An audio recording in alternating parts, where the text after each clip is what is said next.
Это была тихая, но глубокая ночь, когда луна своим серебряным светом осветила заброшенный участок на окраине города. Там, среди пустых домов, и пролегала судьба брошенной собаки по кличке Цыганочка. Светлые воспоминания о беззаботной жизни в семье, короткие прогулки в парке и звонкие голоса детей теперь казались ей чем-то из другого мира. От голода и холода ее некогда блестящая шерсть стала тусклой и ломкой. Взгляд наполнился печалью и потерей надежды. И, несмотря на все это, она продолжала бороться. Ни жестокие люди, ни суровая погода, казалось, не могли сломить ее дух. Цыганочка была не просто собакой. Она была воплощением верности и преданности. Ее прежний хозяин, молодой парень по имени Андрей, уехал из города, оставив ее на произвол судьбы.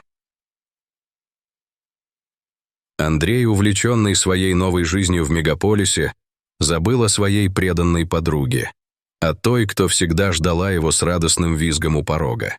Цыганочка, смышленая и умная, не могла понять, почему ее любимый хозяин больше не возвращается. Каждый день она бродила по окрестностям, надеясь увидеть знакомый силуэт, услышать родной голос. Она искала его повсюду, заглядывала в окна домов, лаяла на проходящих мимо людей, в надежде, что кто-нибудь из них окажется Андреем. Но время шло, а Андрей не возвращался. Однажды, когда цыганочка, измученная голодом и холодом, искала себе укрытие, она наткнулась на заброшенный сарай. Внутри было темно и сыро, но это было лучше, чем спать под открытым небом. Там она провела несколько дней, питаясь остатками пищи, которые находила на помойке. Но ее одиночество было прервано внезапным событием. В один из дней, когда цыганочка спала, свернувшись калачиком на грязном полу сарая, она проснулась от шума. Кто-то ломился в дверь. Испуганная, она зарычала и спряталась за ящиком. В сарай вошел мужчина в военной форме. Он был высокий и крепкий, с добрыми глазами и широкой улыбкой. Он осмотрелся, но никого не увидел. «Ну и где же ты, зверь?» — проговорил он, поглаживая по голове свою собаку, которая радостно виляла хвостом. Мужчина, которого звали Виктор, был ветераном войны, а его собака — верным другом и компаньоном. Он приехал в город по делам и решил переночевать в этом заброшенном сарае. Виктор, заметив следы собачьих лап, почуял что-то неладное. Он стал осматривать сарай и вскоре обнаружил цыганочку, дрожащую от страха. «Не бойся, девочка», — сказал Виктор, протягивая к ней руку. «Я не причиню тебе зла». Цыганочка, осторожно подойдя к мужчине, лизнула его руку. Виктор, тронутый ее беззащитностью, решил оставить ее у себя. «Ну что ж», — сказал он, улыбаясь, — «будем жить вместе». Так цыганочка оказалась в новом доме, где ее ждала забота и ласка. Виктор, привыкший к жизни в суровых условиях, относился к ней с нежностью и заботой. Он кормил ее, выгуливал, играл с ней. Цыганочка, наконец, почувствовала себя в безопасности. Но прошло совсем немного времени, и Виктор был вынужден уехать из города. Он должен был вернуться к своим обязанностям, и ему было некуда взять с собой цыганочку. Он не мог оставить ее в сарае, где ее могла постигнуть та же участь, что и раньше. Виктор, недолго думая, решил отвезти цыганочку в приют для животных. Он знал, что там ей окажут помощь и найдут новый дом. В приюте цыганочку встретили с добротой и заботой. Ее осмотрели ветеринары, помыли, накормили. Но, несмотря на все усилия персонала, цыганочка оставалась грустной. Она скучала по Виктору, по его ласке, по его голосу. Однажды, когда цыганочка сидела в вольере, грустно глядя на проходящих мимо людей, она увидела девочку лет 10. Девочка была худенькая, с русыми волосами, заплетенными в косички, и большими голубыми глазами. «Здравствуй», — сказала девочка, протягивая цыганочке руку. «Меня зовут Оля». Цыганочка, с любопытством глядя на девочку, лизнула ее руку. Оля, улыбнувшись, погладила ее по голове. «Ты такая красивая», — сказала она. «Как тебя зовут?»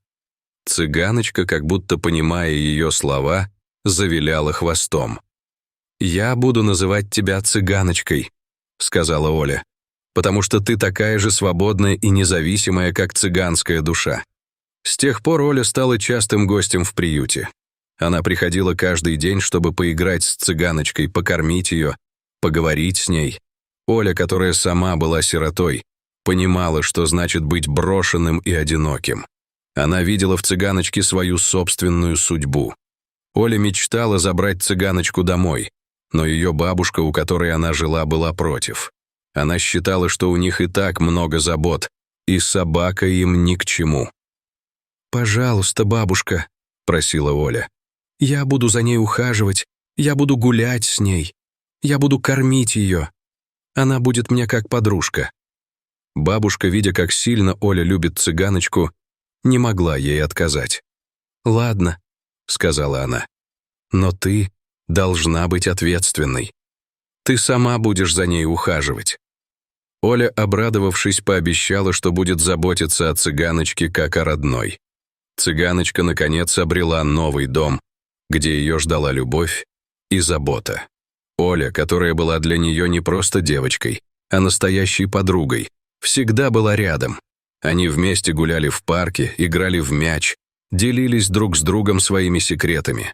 Цыганочка, которая когда-то была брошенной и одинокой, теперь была счастлива. Она знала, что нашла свой дом, свою семью.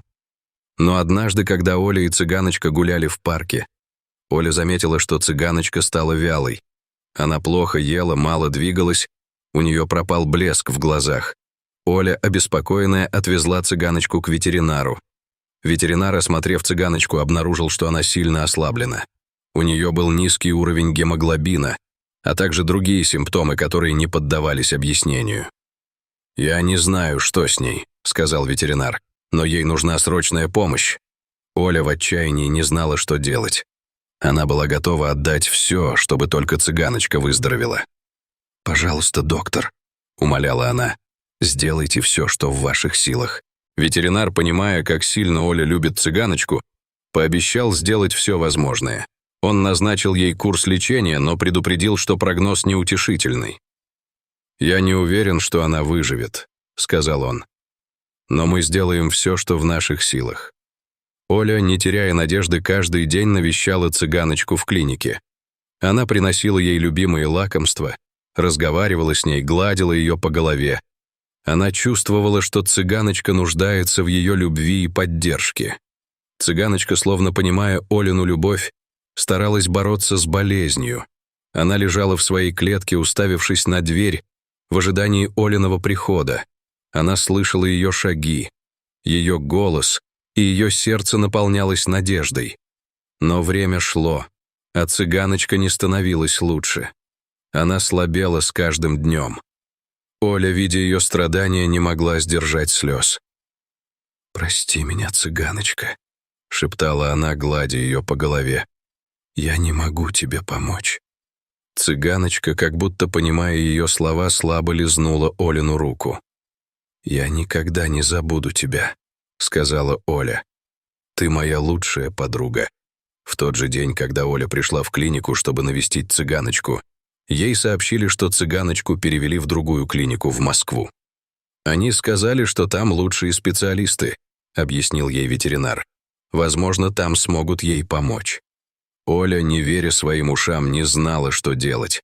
Она была готова ехать с цыганочкой куда угодно, лишь бы ей помогли.